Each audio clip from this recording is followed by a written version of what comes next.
La Revolución Mexicana fue el resultado de una serie de exigencias sociales que no podían postergarse y por las que grupos y caudillos en varios puntos del país lucharon a partir de 1910. En cumplimiento a esas exigencias, se redactó la Constitución de 1917, que en su artículo 3 establecía la educación de forma gratuita, obligatoria y laica.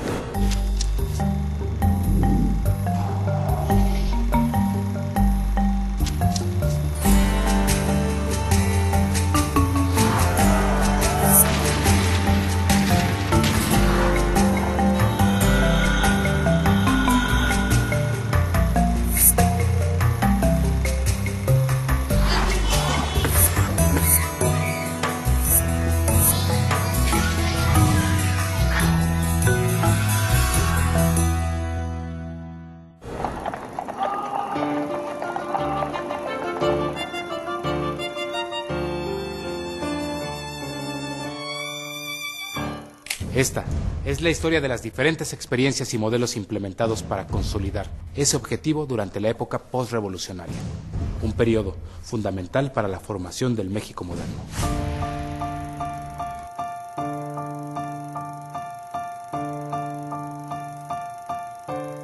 Una vez promulgada la Constitución de 1917, el presidente Carranza emitió leyes y decretos para reestructurar el sistema educativo.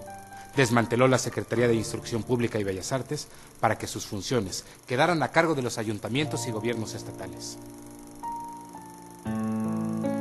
Como gobernador de Coahuila, Venustiano Carranza había tenido la experiencia de que la educación funcionaba muy bien en manos de los ayuntamientos y pues apoyó esta moción, ¿no? Esto causó un desastre, por lo menos en el Distrito Federal, porque las escuelas fueron incapaces de sufragar los gastos, porque muchas escuelas cerraron, a los maestros no se les pagaban, hubo una gran huelga de maestros, en fin, esto fue en el Distrito Federal. Hubo otros estados donde la educación funcionó pues de otra manera, ¿no? Fue una medida que tuvo repercusiones negativas y tuvo buenos efectos. Esto obviamente obedecía a un nuevo proyecto de nación, porque hasta la Revolución Mexicana México no había tenido la posibilidad de organizarse como para repensar y replantear cuáles serían las directrices para una nación, pues por lo menos un poco más moderna que la que había construido el Porfiriato. Para esto hay que tener en cuenta que la población mexicana a lo largo del siglo XIX, pues una población rural, una población con niveles de analfabetismo muy, muy altos, superiores al 80%. Carranza también desvinculó la Escuela Nacional Preparatoria de la Universidad Nacional y para darle un carácter menos elitista y abrirle a un mayor número de estudiantes, limitó sus actividades culturales.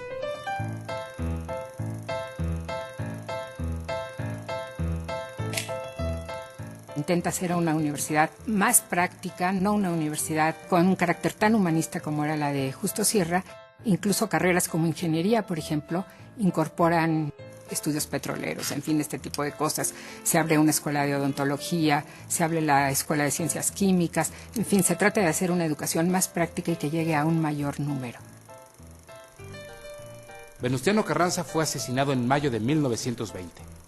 El presidente interino, Adolfo de la Huerta, nombró a José Vasconcelos rector de la Universidad Nacional de México, quien restituyó funciones y dependencias, reincorporó a la Escuela Nacional Preparatoria y acuñó el lema "Por mi raza hablará el espíritu". En octubre de 1920, Vasconcelos publicó su proyecto de ley para la creación de la Secretaría de Educación Pública. La propuesta fue aprobada por el Congreso un año después, y él mismo quedó al frente de la recién creada institución. Con esta secretaría sí se inicia un proyecto mucho más sólido, más viable, se empiezan a canalizar recursos cada vez mayores y a cuya iniciativa se deben acciones de la importancia de la cruzada por la alfabetización, en virtud de la cual, que era otra de las lagunas enormes del proyecto educativo, se fueron a preparar maestros para atender a una enorme masa que estaba carente de educación y que no tenían un magisterio preparado para ello. a estos alfabetizadores, a los maestros que voluntariamente salían a buscar a quién alfabetizar, digamos, por un gran temor que había a todo aquello que sonara como una acción federal. Se tenía el recuerdo todavía y bueno, en muchas comunidades, en muchos pueblos aislados, digamos, a lo mejor ni siquiera había llegado la noticia de que ya no había revolución, de que ya no había grupos levantados en armas, de que ya no estaba el gobierno haciendo la leva, que era uno de los grandes temores en el campo, ¿no? Había una gran desconfianza, un gran temor de todo lo que sonara a federal y bueno, no entendían en muchas comunidades, entre muchos grupos, no entendían de qué se trataba esta campaña alfabetizadora y cuando sí lograban los maestros convencer a los grupos de alfabetizarlos, las dificultades eran muchas, ¿no? Los campesinos pues tenían trabajo todo el día, en la noche cuando tenían tiempo para asistir a estas reuniones alfabetizadoras, bueno, no había luz, tenían que improvisar con lámparas de petróleo, con velas, ya estaban muy cansados, en fin, era difícil acceder a los lugares de alfabetización. Yo podría decir que realmente llegaron poco las campañas, como campaña alfabetizadora. La escuela rural, la casa del pueblo, todo esto sí se expandió más. Pero ya como campaña, bueno, el resultado incluso fue muy pobre, ¿no?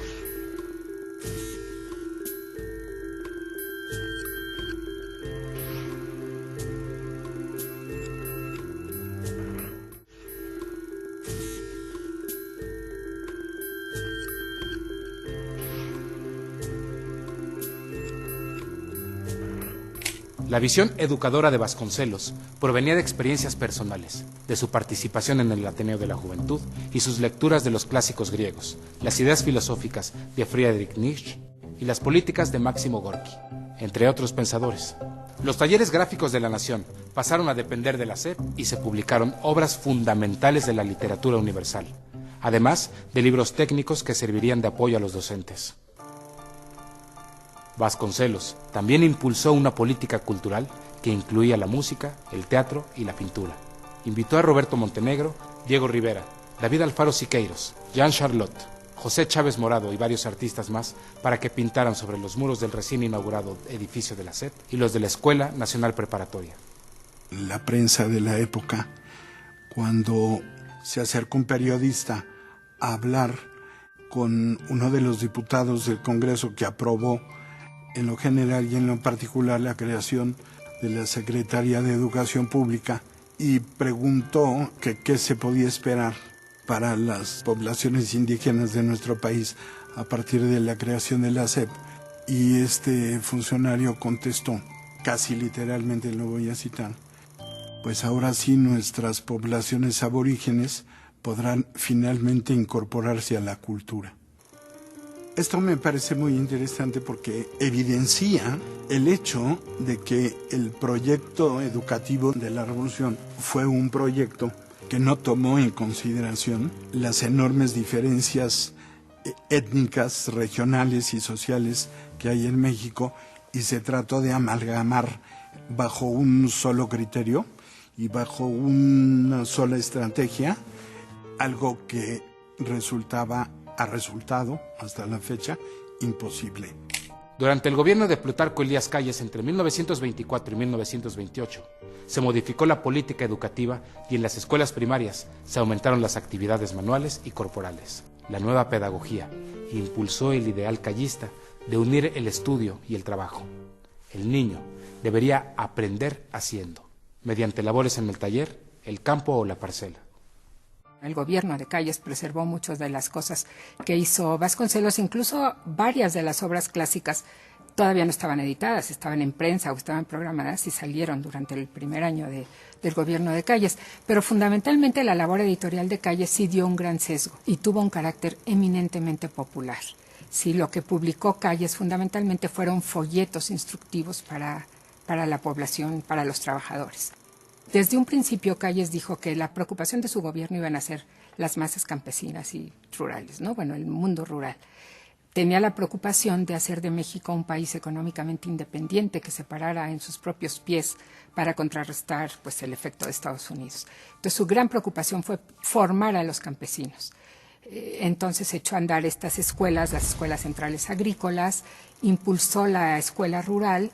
Todo lo que había comenzado Vasconcelos en realidad continúa, aun cuando con un sesgo pues mucho más práctico, con una orientación diferente, de todas maneras se amplía esta obra de educación rural.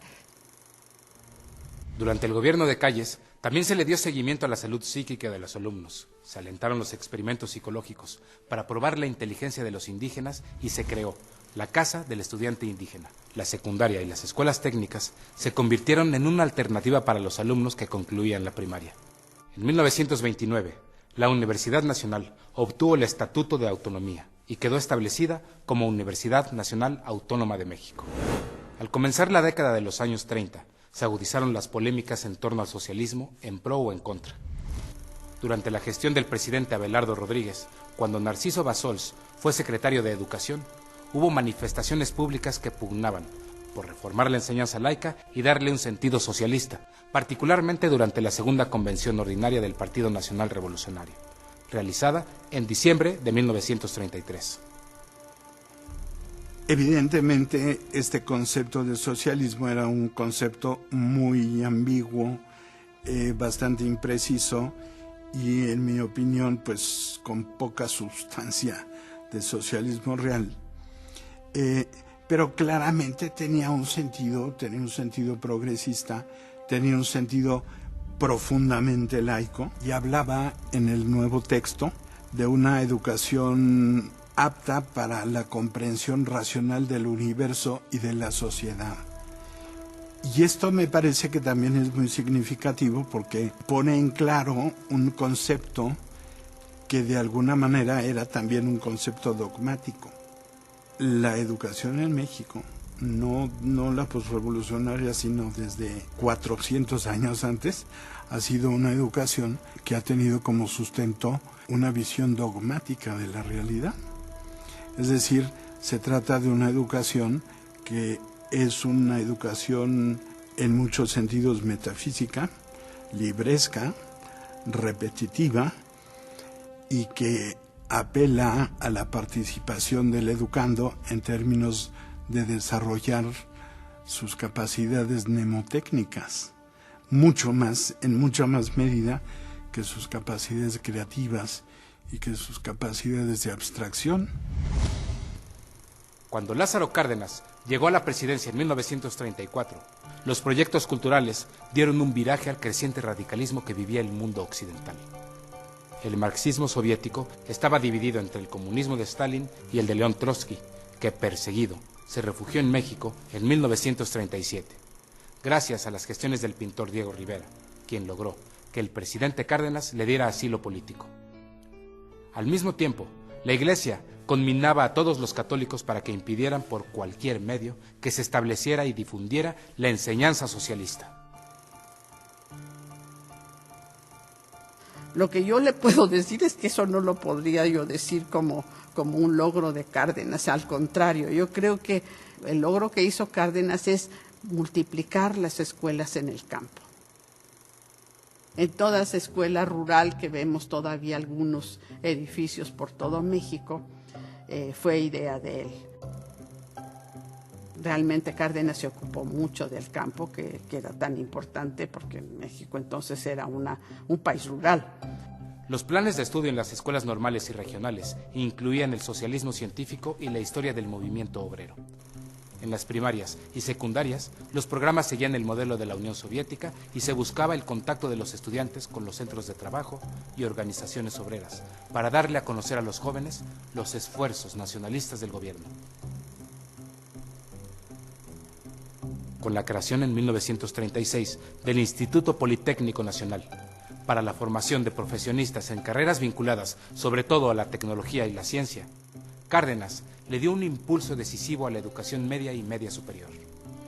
A mí me parece que la creación del Instituto Politécnico Nacional fue de la mayor importancia en el sentido de que abrió un espacio alternativo al de la Universidad Nacional, que es la otra gran institución educativa de México, y digamos tenía ciertas características específicas que siguen siendo la marca hasta el momento actual, que es una educación, como su nombre lo indica, Instituto Politécnico Nacional, que es nacional en primer lugar y está enfocado, digamos, a una educación de alto nivel, pero con orientación técnica. Es un proyecto que nace dentro de un contexto como de optimismo, como de esperanza, muy enfocado a la construcción de un país que se va reconociendo que sigue siendo básicamente agrario, porque era un país en el que el sector rural fue muy importante, sin embargo se está enfocando hacia una modernidad.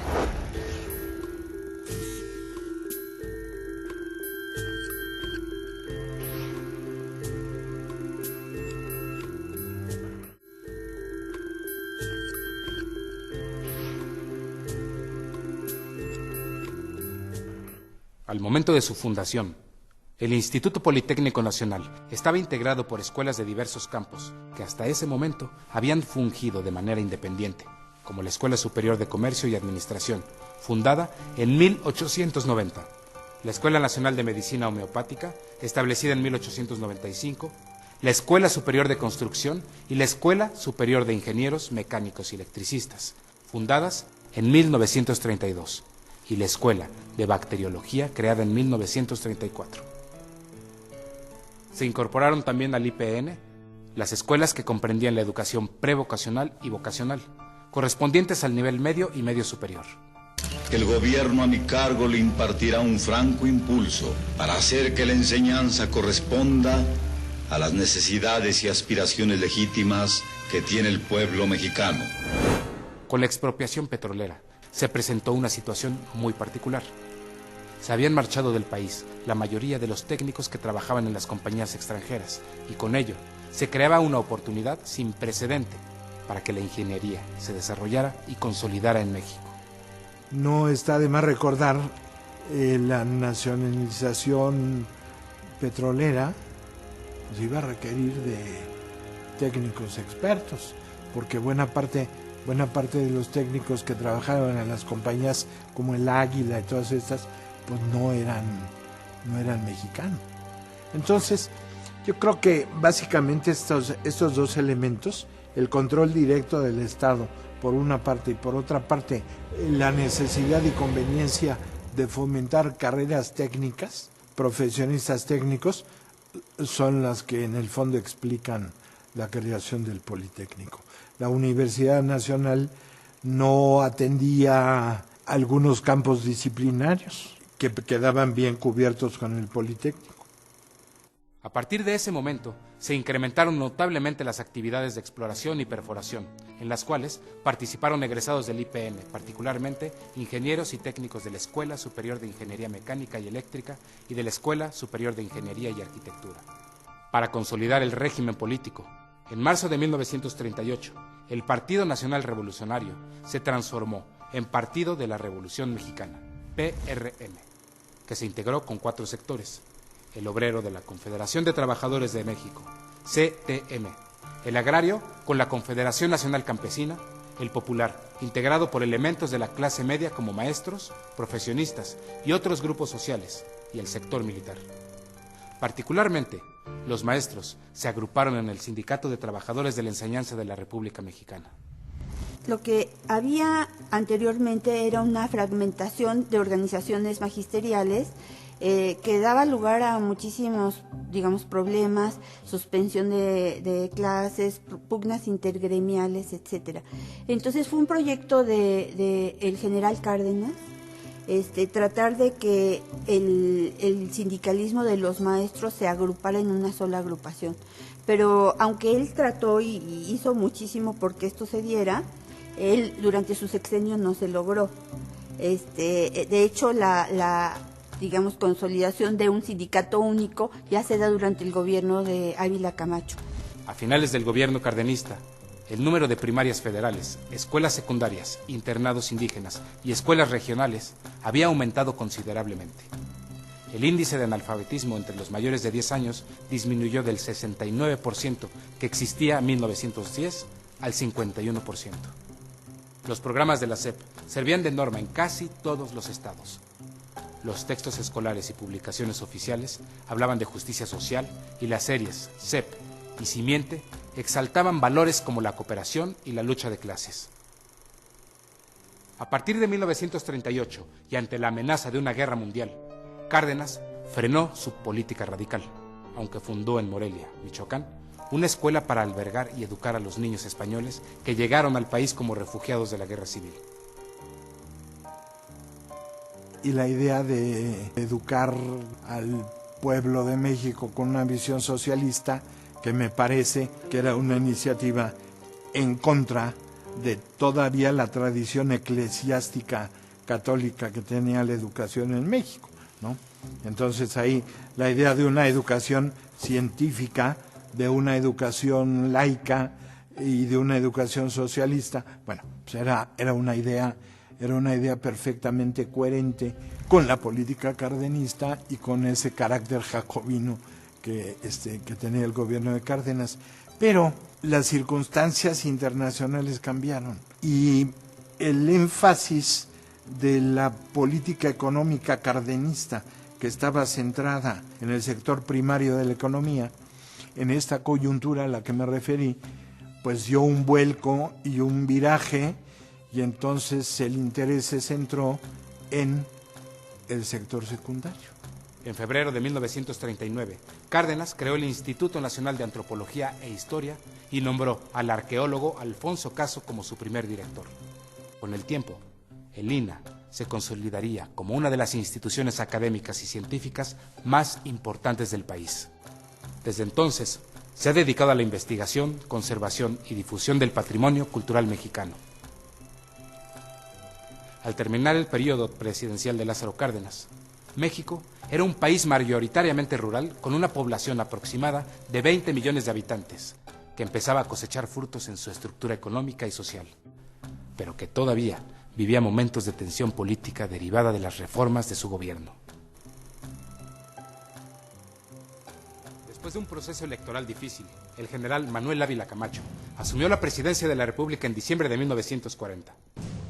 Hubo entonces un viaje radical en la política educativa y el término socialista empezó a referirse al socialismo que había forjado la Revolución Mexicana. Se eliminaron las escuelas mixtas y los planes escolares estaban encaminados a formar ciudadanos conscientes y nacionalistas que trabajaran para el desarrollo económico del país.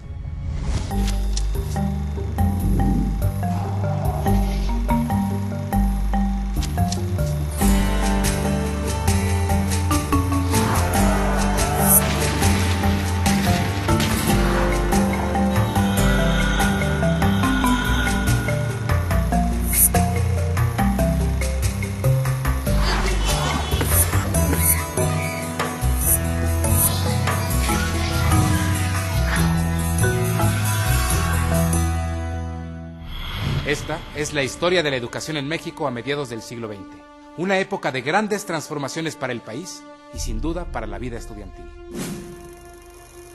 En los años 40 ocurrió algo de mucha trascendencia para la historia de México en general y para la historia de la educación mexicana en particular, por una situación meramente coyuntural originada por la Segunda Guerra Mundial.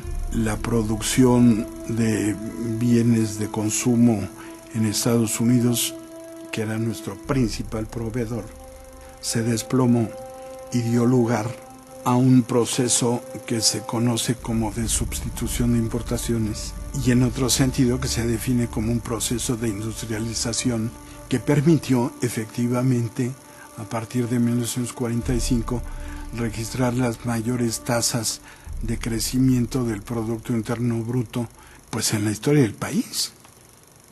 México pasó de ser predominantemente una sociedad agraria a ser predominantemente una sociedad urbana.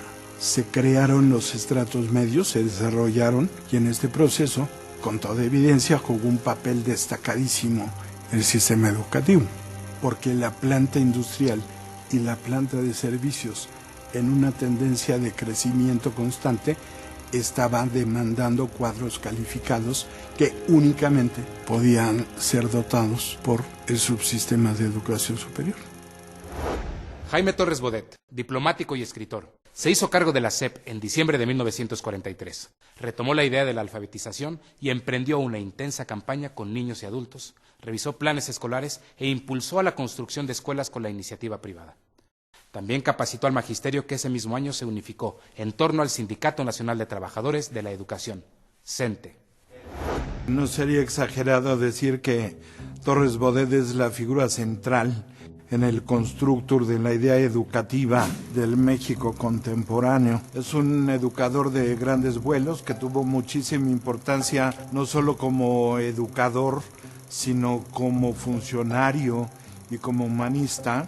Él estuvo al frente de la SEP en esta primera ocasión de diciembre de 43 a noviembre de 46. Y realmente la parte que podríamos considerar fundamental de esta gestión fue una parte doctrinal, porque Torres Bodet fue el protagonista principal, el redactor principal de los conceptos con los cuales se reformó el artículo 3 constitucional.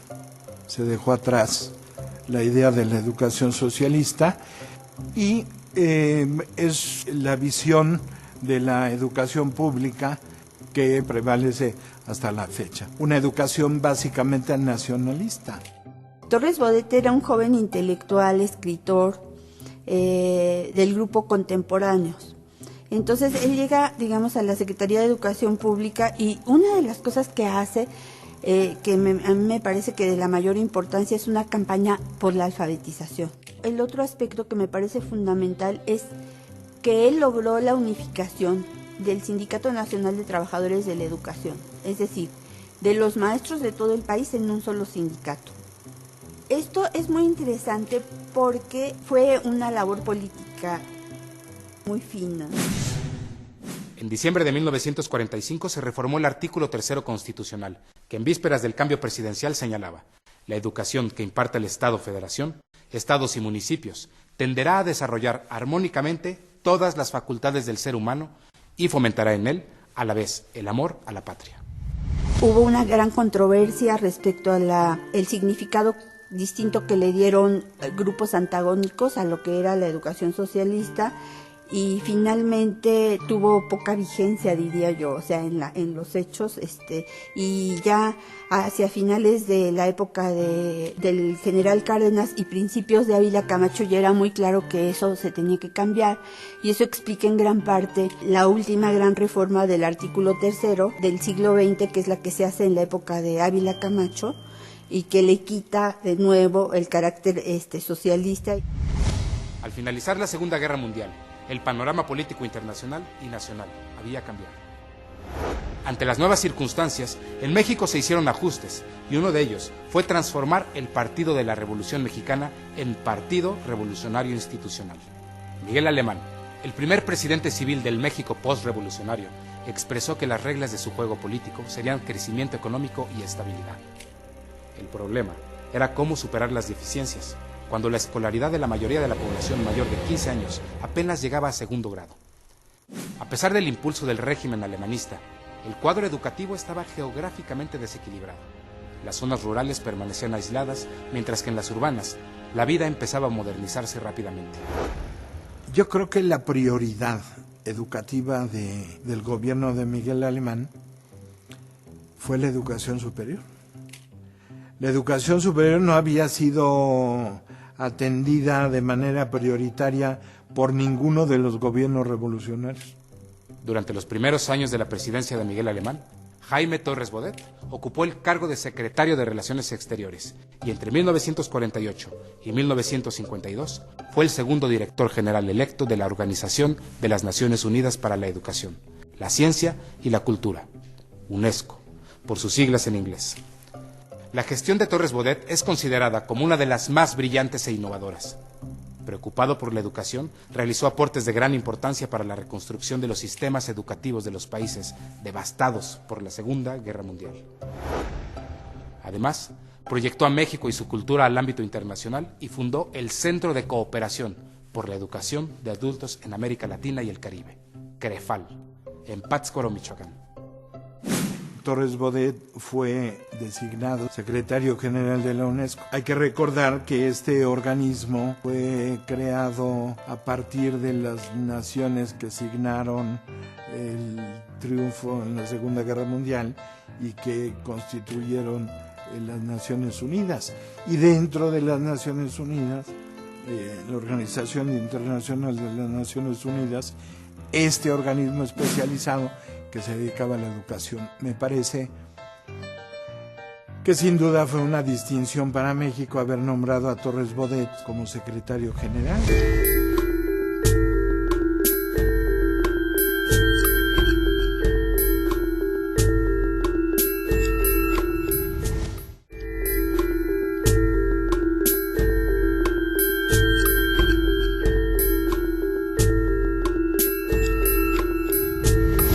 En diciembre de 1946, Miguel Alemán estableció una comisión para la creación del Instituto Nacional de Bellas Artes, cuyo objetivo, además de estimular la producción artística de México, sería impulsar la educación en los campos de las artes plásticas, la arquitectura, la danza, la música y la ópera, la literatura y el teatro.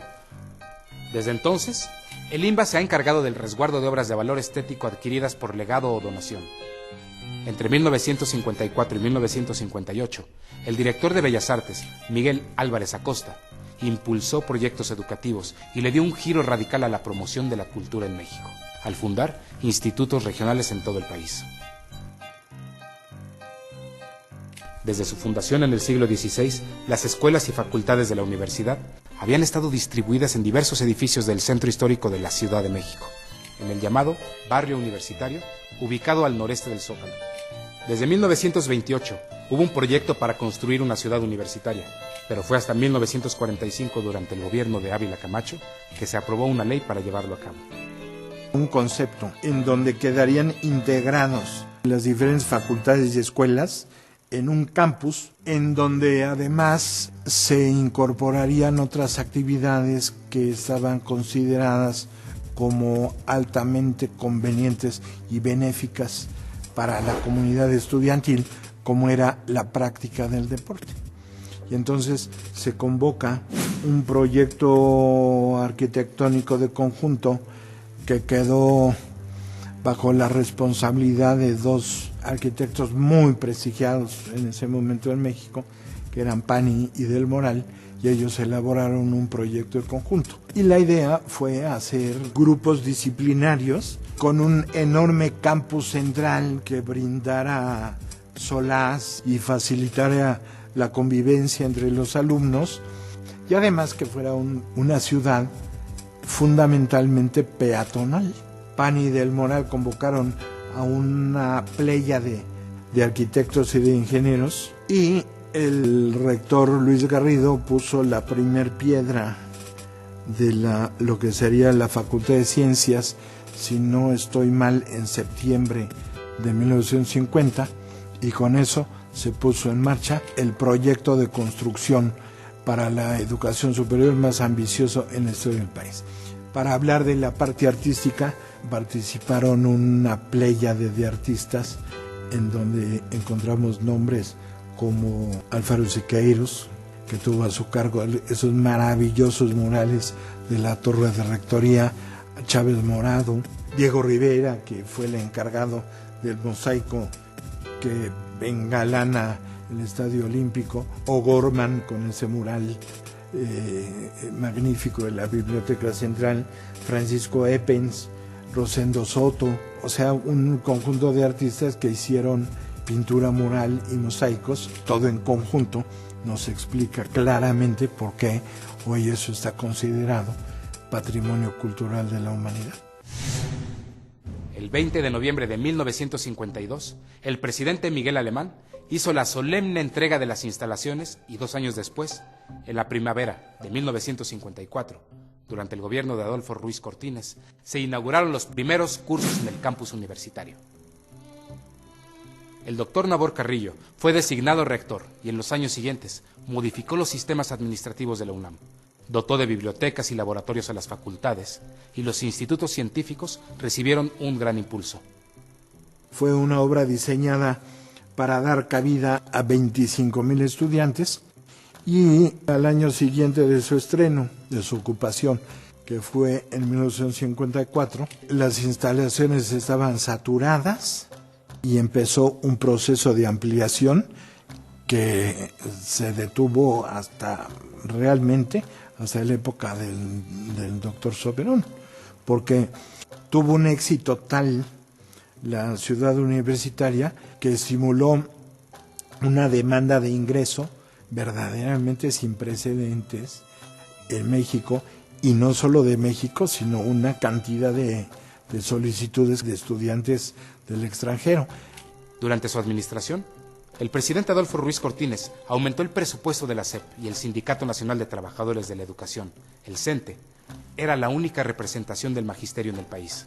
Sin embargo, a fines de 1956, los maestros de primaria, Otón Salazar y Encarnación Pérez Rivero, conocidos por sus tendencias comunistas, se desligaron de los líderes del sindicato y crearon el Movimiento Revolucionario del Magisterio, que desafiaba la política de salarios del gobierno.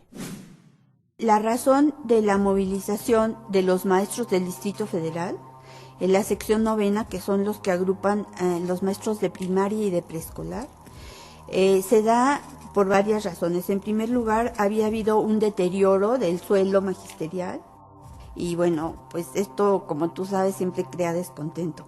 Pero además de eso, digamos, los maestros habían escogido como su líder al maestro Otón Salazar, de una orientación netamente de izquierda.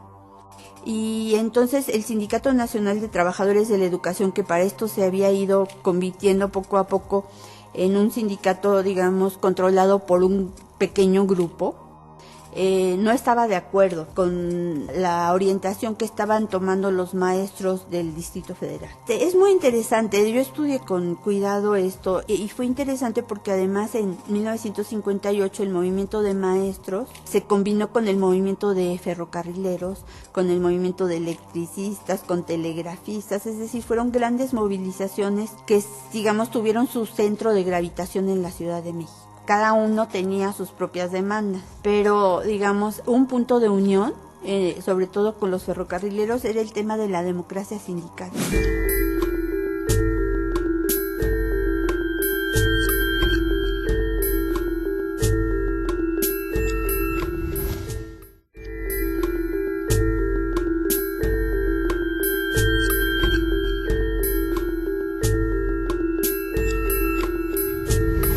1958, Adolfo López Mateos asumió la presidencia y tuvo que enfrentar la agitación obrera heredada del régimen anterior. Sin embargo, en el discurso de toma de posesión habló de las grandes realizaciones en materia educativa que iban a caracterizar su gobierno. La vocación magisterial de López Mateos era innegable. Tenía experiencia en la docencia universitaria y había sido director del Instituto Científico y Literario de Toluca. Para atender el rezago educativo, Jaime Torres Bodet regresó al frente de la SEP y estableció el plan de 11 años. En este segundo periodo hay dos iniciativas de Torres Bodet que me parece que hay que destacar. Una, la creación del libro de texto gratuito, y la otra, el llamado plan de 11 años. En estas dos iniciativas se ve claramente esa vocación humanista que tenía este personaje central en la historia de la política mexicana del siglo XX, que pues era un humanista. Ahora la situación era mucho más difícil. Los presupuestos siempre habían sido insuficientes para atender los miles de problemas que afrontaba el sistema educativo, pero al mismo tiempo uno de los problemas mayores era el incremento de la población, una explosión demográfica impresionante. De tal manera que en tan solo 4 lustros, o sea, en 20 años, la población había ascendido de 20 millones a 35. Con ello, realmente, Torres Bodet encontraba un nivel de analfabetismo sumamente alto. Miles y miles y miles de niños sin escuelas, no tenían acceso a la enseñanza primaria, faltaban maestros, pero también al mismo tiempo muchos de ellos no tenían la preparación adecuada a las labores que desempeñaban. Igualmente faltaban escuelas. Muchos compromisos ineludibles que no se podían olvidar. En febrero de 1959, y bajo la dirección del escritor Martín Luis Guzmán, se creó la Comisión Nacional de los Libros de Texto Gratuitos, cuyo objetivo era editar y distribuir millones de ejemplares en todas las escuelas primarias.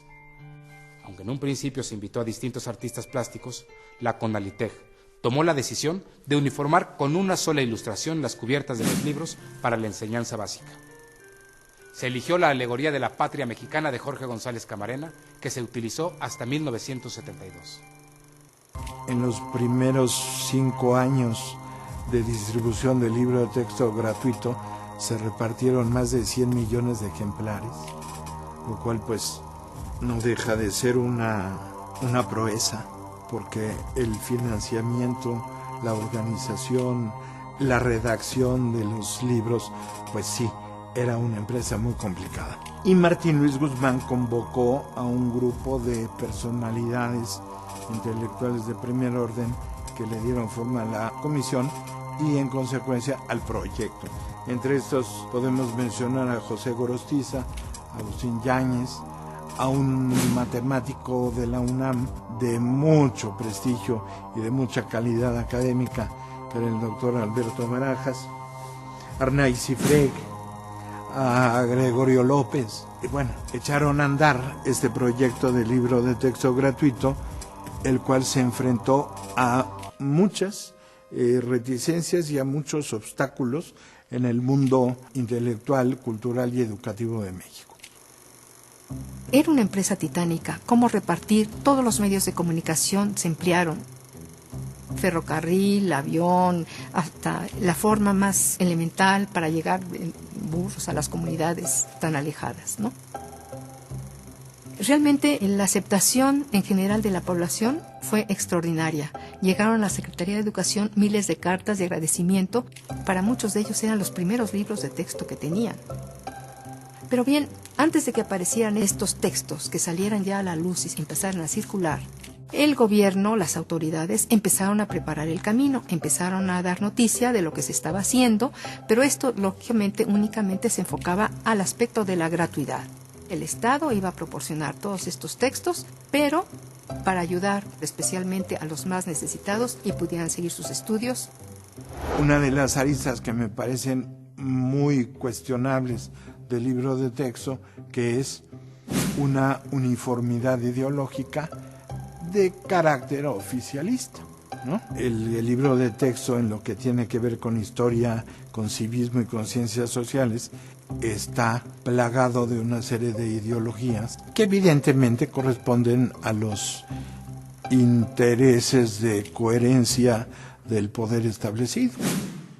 Aunque el Estado estaba cumpliendo con el precepto constitucional de la gratuidad de la educación, estos libros de texto provocaron reacciones adversas entre libreros, editores, los grupos más conservadores de la sociedad, como la Unión Nacional de Padres de Familia. Era el control que ejercía sobre la educación. O sea, ellos no tenían libertad de expresar, de escoger cualquier texto. Tenían que estar forzosamente con los libros de texto que eran los editados por el Estado. Vienen con mayor fuerza los empresarios, vienen también la Iglesia Católica, viene también el Partido Acción Nacional, de tal manera que en un momento determinado el problema se vuelve cada vez mayor. Hay manifestaciones muy grandes aquí en la Ciudad de México, con la bandera, desde luego, de los conservadores, comunismo no, cristianismo sí, y luego también se va extendiendo a otros estados. En Monterrey el conflicto se complica aún más. López Mateos se ve obligado a reflexionar un poco y permitir que estos libros no sean obligatorios, sino que los maestros pueden tener un segundo texto para distribuir entre sus alumnos. O sea, el texto gratuito no es obligatorio.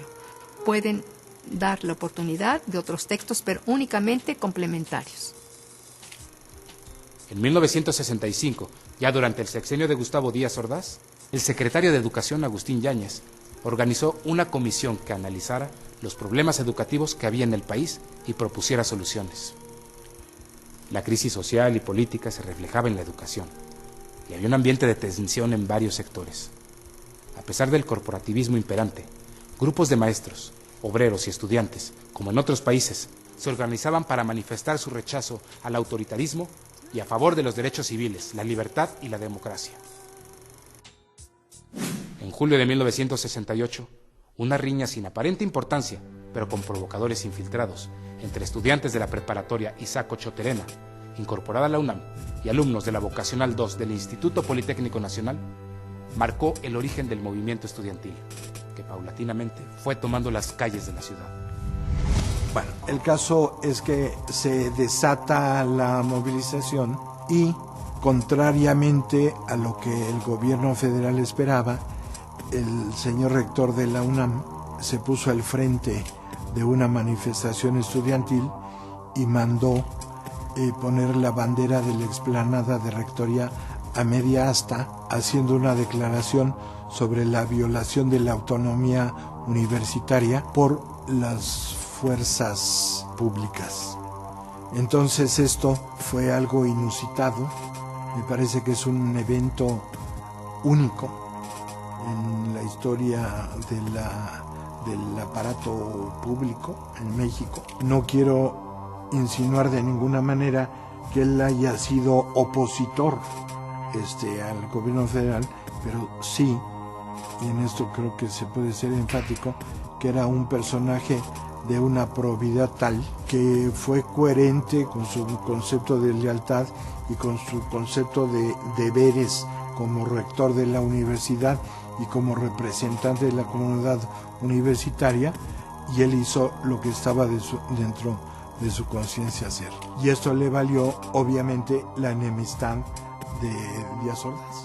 El 2 de octubre, poco antes de que comenzaran los Juegos Olímpicos en la Ciudad de México, el gobierno reprimió violentamente una manifestación en la Plaza de las Tres Culturas en Tlatelolco, con resultados trágicos. En aquel momento, la rebeldía estudiantil fue atribuida a las ideas del comunismo internacional. Tal vez fue una suma de factores y la precipitación de los acontecimientos, pero el 2 de octubre de 1968 se convirtió, a partir de entonces, en una fecha emblemática para la educación, los estudiantes y la historia misma del país.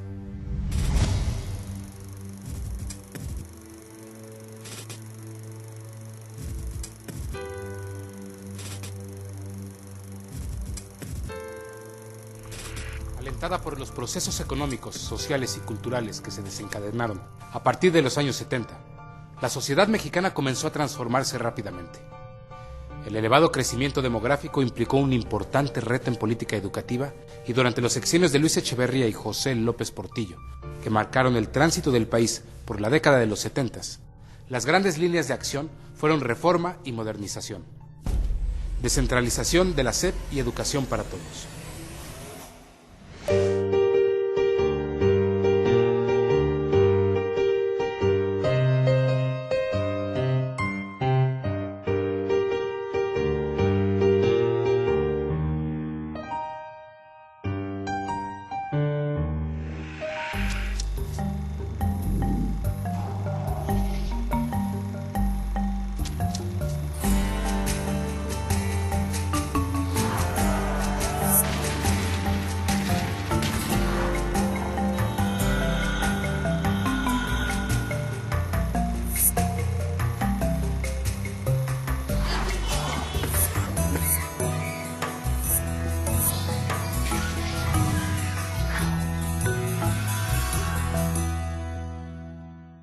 Esta es la historia de la educación en México durante las últimas décadas del siglo XX, marcadas por grandes retos como atender a un creciente número de estudiantes en todo el país y la búsqueda de un modelo educativo acorde a una nueva realidad.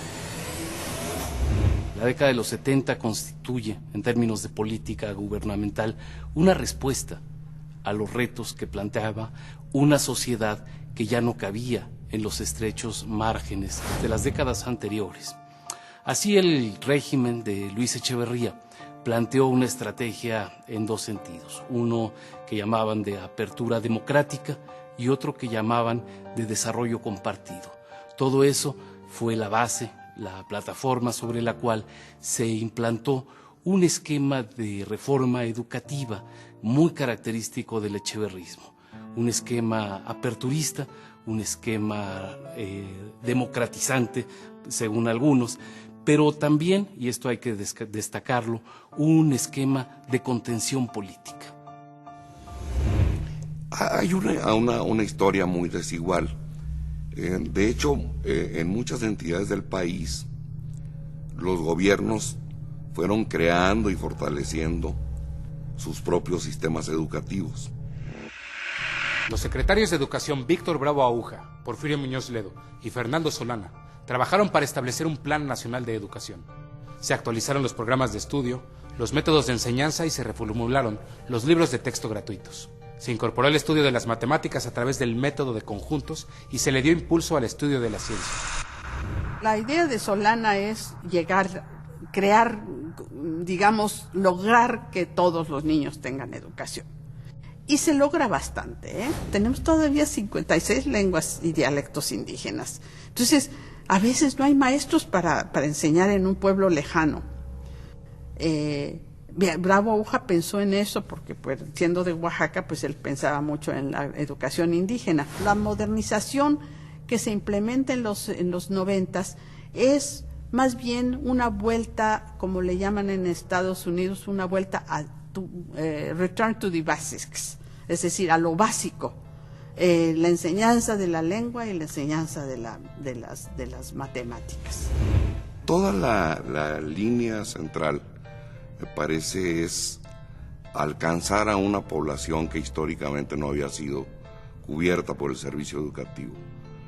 Si bien los 60 presentan los avances enormes derivados del plan de 11 años, hay todavía un rezago muy grande, sobre todo en enseñanza secundaria, por referirse a lo básico, y a una educación superior que crece con relativa modestia. El gran imperativo de la época, primero, es crecer en un mecanismo muy difícil, porque hay una carrera entre la expansión de la cobertura escolar y la expansión demográfica de los grupos de edad más jóvenes. Su secretario, Roger Díaz de Cosío, no sé cómo se generó la idea de, en lugar de enseñar las materias, todas estas materias tan difíciles, transmitir el conocimiento en cuatro cuerpos de enseñanza. Las ciencias sociales, agrupando ahí la historia, la sociología, las del civismo, el viejo civismo, que era pues bastante aburrido, muy necesario, pero ahora verlo en forma diferente. La geografía, que esa fue la víctima más bien del nuevo sistema, porque se quedó un poco al margen, porque ya no se publicaron los libros especiales, pero el español y las matemáticas, y dos ciencias, las naturales y las sociales. Por primera vez hubo educación sexual en las escuelas primarias y en el libro de Ciencias Sociales se incorporó la historia de las luchas sociales en América Latina, Vietnam y China.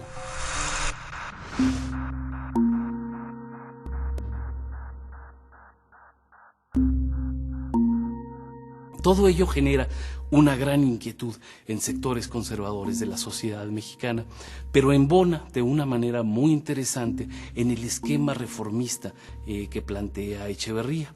El caso de los libros del libro de Ciencias Naturales plantea una serie de reformas en términos de la educación sexual.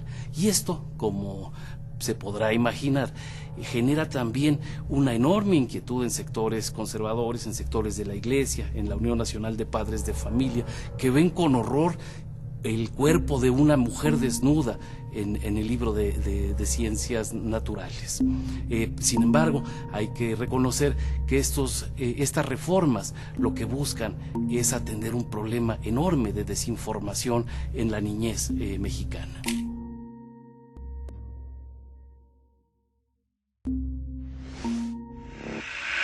En el nivel medio superior, las instituciones existentes ya no eran suficientes para atender una creciente demanda. Fue entonces cuando la UNAM fundó el Colegio de Ciencias y Humanidades, que ofrecía una alternativa al esquema tradicional de la Escuela Nacional Preparatoria y las escuelas de estudios profesionales. Al mismo tiempo, en el Instituto Politécnico Nacional, las vocacionales se transformaron en centros de estudios científicos y tecnológicos que ofrecían títulos intermedios.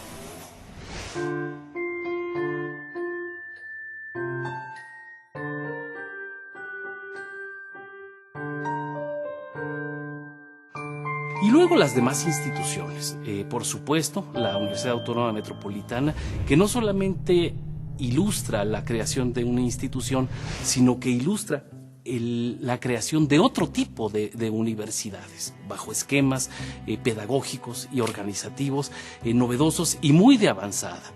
No olvidemos el Colegio de Bachilleres, por ejemplo, pero también quisiera señalar otras instituciones en el interior de la República, la Universidad Autónoma de Chiapas, la Autónoma de Ciudad Juárez, la Agraria Antonio Narro, en fin, es una verdadera explosión de instituciones educativas que ilustran un esquema realmente muy positivo y muy benéfico de entrada para la sociedad mexicana.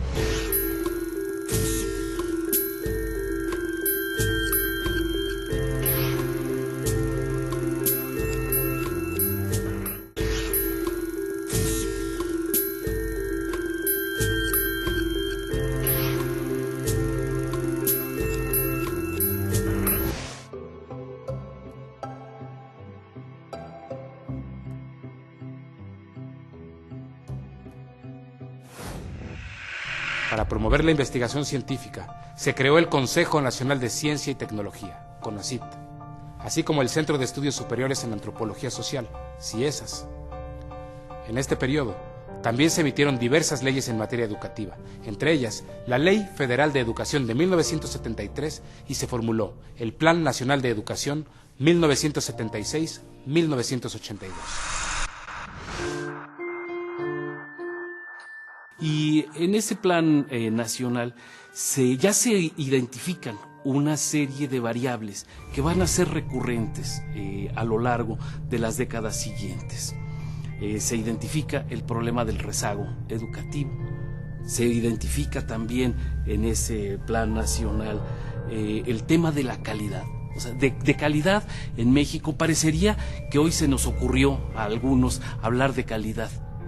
Y fíjense que el tema de la calidad es un tema que viene desde finales de los 70s, en que López Portillo tiene la claridad de que es una cuestión que hay que atender. La Iberoamericana fue la primera universidad privada en ofrecer carreras humanísticas, que hasta mediados del siglo XX solo se podían cursar en la UNAM u otras universidades públicas. Además, se colocó en la vanguardia académica con la carrera de Ciencias y Técnicas de la Información. Es así que por más de medio siglo, la Universidad Iberoamericana ha sido un ícono de la educación superior privada en México.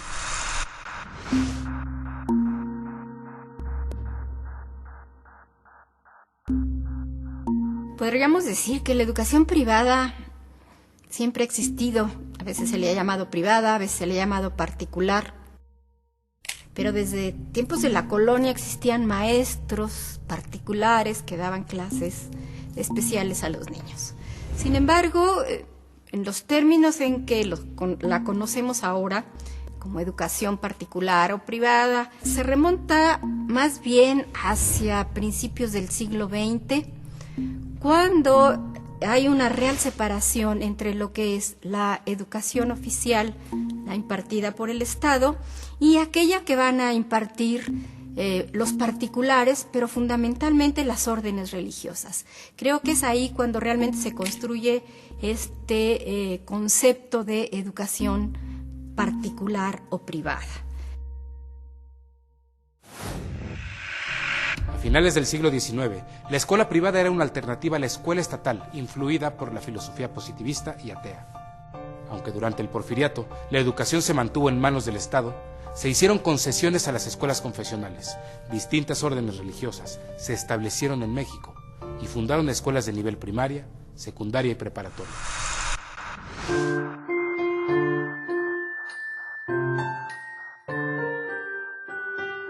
En aquellos momentos también hubo una persecución contra las órdenes religiosas en Francia, y muchos de esos franceses llegaron a México, como por ejemplo los maristas, los lasallistas, también los salesianos, que son de orden italiana. Y estos colegios llegaron aquí porque hubo grupos católicos que los invitaron a establecerse. Estos colegios inmediatamente adquirieron mucho prestigio. Los católicos estaban muy contentos con tener a este tipo de maestros y los fueron ayudando para que se asentaran en el país, se asentaron por toda la República. Y a pesar de los problemas que sufrieron durante algunas épocas de persecución, de alguna manera pues su prestigio estuvo tan bien asentado que los tenemos hasta la fecha operando en la mayor parte de la República. Desde que se promulgó la Constitución de 1917, la inclusión del artículo 3 había provocado conflictos entre el Estado laico y los sectores más conservadores de la sociedad, que tradicionalmente estaban vinculados con la educación privada.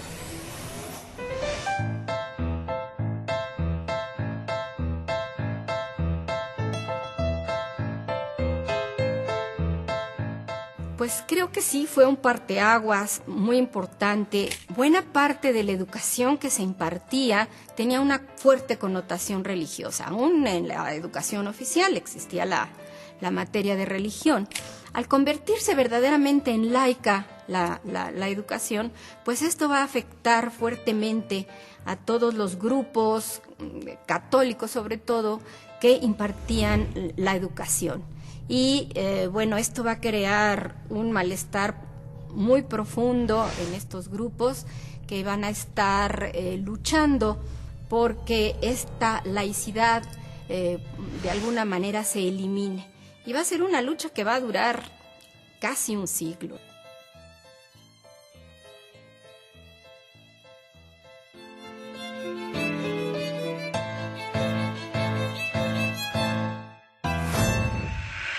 En 1917 nació la Unión Nacional de Padres de Familia, una organización de abogados católicos que en las décadas siguientes se abocaría a defender la libertad de enseñanza. En 1946 logró la modificación del artículo 3 respecto a la educación impartida por particulares y años después consiguió también que los libros de texto gratuitos se utilizaran solo como complemento pedagógico en las escuelas particulares.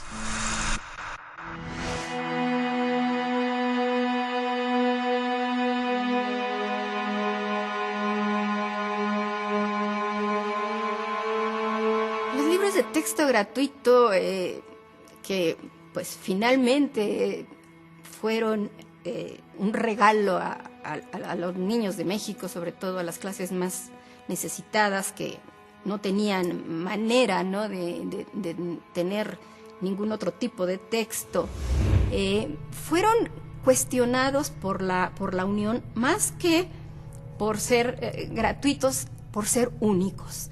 A ellos les preocupaba mucho que fuera el Estado el que diera las pautas, la ideología sobre lo que se debía enseñar. Y estaban muy preocupados porque dentro de esta ideología hubiera ideas contrarias a la religión. Se manifestaron en contra de que pudieran darse nociones a favor del comunismo, por ejemplo, a favor de Mao, a favor de Lenin, en fin, temores que por otro lado eran bastante infundados, porque incluso por ahí hay datos de que este pleito en contra de los libros de texto se hizo sin aún conocerlos, ¿no? Entonces simplemente era un fantasma que tenían muchos en la cabeza de que los textos iban a ir en contra de la Iglesia, en contra de la moral cristiana, en fin.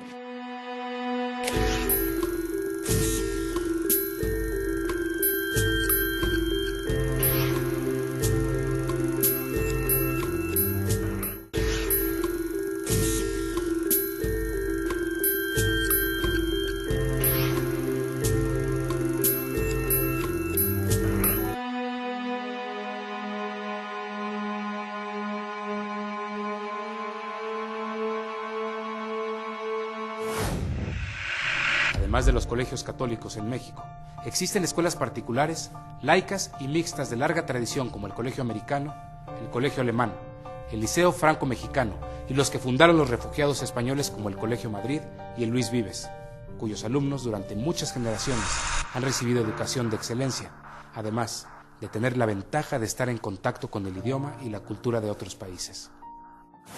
La Universidad Pedagógica Nacional, con unidades y subsedes en todo el país, se fundó para formar profesionales con conocimientos, estrategias y modelos pedagógicos para atender el sistema educativo nacional.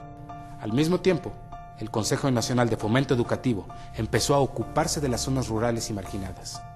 La enseñanza se descentralizó con la Red de Colegios de Educación Profesional Técnica, CONALEP, Se estableció el programa Primaria para todos los niños. Y para tratar de disminuir el analfabetismo, la SEP llevó la educación bilingüe a las regiones indígenas. Sin embargo, al comienzo de los años 80, los diagnósticos determinaron que el 17% de la población mayor de 15 años era analfabeta. Mientras tanto, el Sindicato Nacional de Trabajadores de la Educación, el CENTE, se fortalecía cada vez más. El CENTE entró casi desde su fundación en un esquema corporativo muy fuerte, es decir, promover una casta burocrática que se responsabiliza por del control político y laboral del gremio y que recibe en términos de intercambio político prebendas, posiciones y recursos. Por ejemplo, en la campaña electoral de López Portillo, el acto más espectacular tiene lugar en el Estadio Azteca, prácticamente lleno, con maestros movilizados por el Grupo Vanguardia. Hay un mecanismo muy perverso que permite el ejercicio de este poder. Formalmente los maestros tienen derechos, prestaciones individuales no condicionadas. Lo que hace el corporativismo es que ejercer tu derecho personal a la plaza, a la promoción, al cambio, a la vivienda, no se ejerce como un derecho, sino como resultado de una intervención y de un favor de tu representación sindical. En 1983, las prioridades del gobierno de Miguel de la Madrid eran asegurar la educación básica para toda la población, elevar su calidad e incrementar la eficiencia del sistema educativo. Entre los proyectos estratégicos propuestos para la educación básica, que integraba preescolar, primaria y secundaria, estaba la formación de profesores de educación normal y de directivos de planteles escolares, además del mejoramiento de la educación bilingüe y bicultural.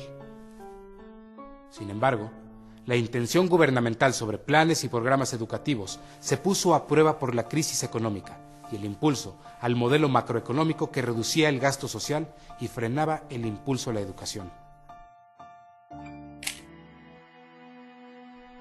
Además de la crisis económica, el gobierno de Miguel de la Madrid tuvo que enfrentar el derrumbe o afectaciones a miles de edificios escolares por el sismo del 19 de septiembre de 1985. Al llegar a la presidencia a finales de los años 80, Carlos Salinas de Gortari instruyó al secretario de Educación, Manuel Bartlett Díaz, para que realizara la gran transformación del sistema educativo, que formaría parte del Plan Nacional de Desarrollo 1989-1994, del cual se desprendería el Programa para la Modernización Educativa. Para este programa se plantearon 3 grandes objetivos: mejorar la calidad de la educación, descentralizarla y fortalecer la participación de la sociedad en el quehacer educativo. En 1989, el presidente Salinas de Gortari aprovechó las movilizaciones de los maestros disidentes del CENTE para desplazar al líder Carlos Jongitud y dejar el sindicato en manos de Elba Ester Gordillo. La maestra, como se le ha conocido desde entonces, heredó un sindicato fuerte que tenía un enorme poder sobre las plazas de los maestros, que se heredaban o se vendían, y un gran control sobre los directores y supervisores de las escuelas. Viene a sustituir a un líder desgastado con el cual han empezado a haber tensiones. Le ofrece el control del sindicato, el cual ella asume de una manera impresionante, porque crecerá, como se sabe hoy, a alturas insospechadas.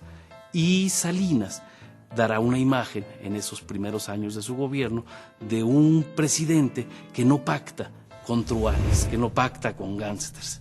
Usa un discurso renovador, pero en los hechos no modifica para nada, incluso lo depura, lo fortalece, mete sangre nueva al control sindical. De manera que cambiar simplemente la figura representativa o incluso el núcleo de control no altera, si no hay otras acciones, la naturaleza de este sistema de dominación.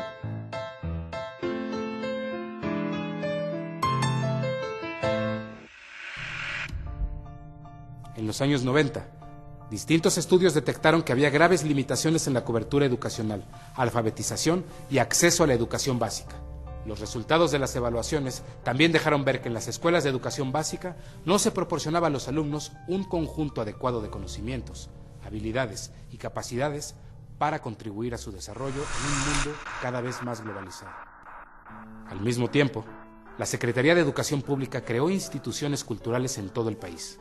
Le dio impulso a la educación a distancia, modernizó instalaciones escolares, creó el Conaculta, abrió museos regionales, actualizó los libros de texto gratuitos, declaró obligatoria la educación secundaria, realizó campañas de alfabetización, fomentó la lectura, le dio impulso a la cinematografía y la investigación y promovió la cultura mexicana en el extranjero.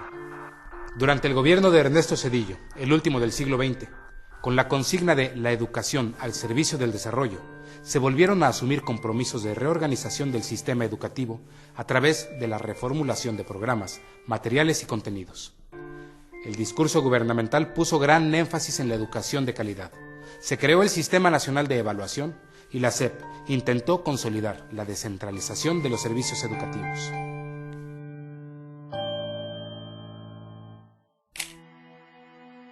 Se puede hablar para el 2000 de una suerte de epopeya educativa. 30 millones de sujetos insertos en el aparato educativo no es poca cosa. Hay una serie de logros que me parece que no debemos negar, que ahí están. Sin embargo, en la misma medida hay una serie de problemas que de ninguna manera podríamos desconocer. Y uno es, por ejemplo, en el caso de la oferta educativa, que la educación que tenemos es para finales del 2000, y hoy todavía conservamos muchos de esos rasgos, esa educación es tremendamente asimétrica y desigual.